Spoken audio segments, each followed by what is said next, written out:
नगर परिषदेत भ्रष्टाचाराच्या विरोधात आघाडी, राणेंच्या विरोधात सगळे एकवटणार।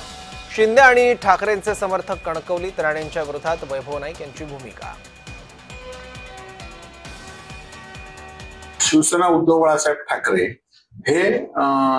सत्ताधारी पक्षातल्या कुठल्याही पक्षाशी युती करणार नाही आहेत, तर परंतु काही स्थानिक लोकांनी एकत्र येऊन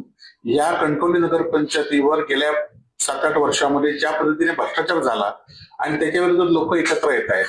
आणि या संदर्भात जे शिवसेनेचे उद्धव बाळासाहेब ठाकरेंचे उमेदवार असतील, कार्यकर्ते असतील, त्यांच्या भावना जाणून घेऊन त्या वरिष्ठांच्या कानावर घालून आणि त्यानंतर त्या संदर्भातला शहर विकास आघाडी जायचं की उद्धव बाळासाहेब ठाकरे या पक्षाच्या चिन्हावर निवडणूक लढवायची याचा विचार वरिष्ठ या ठिकाणी करतील आणि त्यांच्या भावना आम्ही कार्यकर्त्यांच्या वरिष्ठांपर्यंत पोहोचवू। असंच रडगाणं लोकसभेच्या नंतर केला नाही की बाबा, कारण का एवढे खासदार निवडून आले आहेत, यापेक्षा जे निवडून आलेले लोकसभेच्या नंतरच्या खासदार आहेत महाविकास आघाडीचे, त्यांनी सगळ्यांनी राजीनामा द्यावा आणि परत निवडणुकीच्या सामोरं जावं ना। एवढेच तुमच्यामध्ये खुमखुमी आहे किंवा काही आग लागलेली आहे ना, तर तुम्ही सगळ्या तुमच्या खासदारांना राजीनामा द्यायला लावा आणि चला घेऊ पोटनिवडणुका, दिसतील काय काय परिस्थिती आहे, मग कळेल वोट जिहाद कुठून कसं निघतं ते सगळं कळणार। मग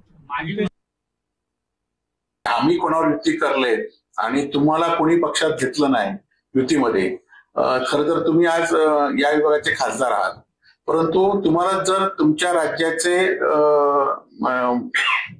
प्रदेशाध्यक्ष आहेत तेच तुम्हाला न विचारता जर विशाल परब, राजेंद्र तेली यांना वेगळ्या पक्षात घेत असेल तर तुम्ही तुमच्या म्हणण्याला किंवा तुमच्या शब्दाला आता राज्याच्या राजकारणामध्ये किंमत राहिली नाही आणि त्यामुळे तुम्ही आता उगाच 2 जिल्ह्यामध्ये युती करू न करू या सुद्धा तुम्ही न विधान केलं बरं। ठीक आहे, राणे कुटुंबाबद्दल काय वेगळे बातम्या पुरवता देत आहेत, मी त्यांना एवढंच सांगेन,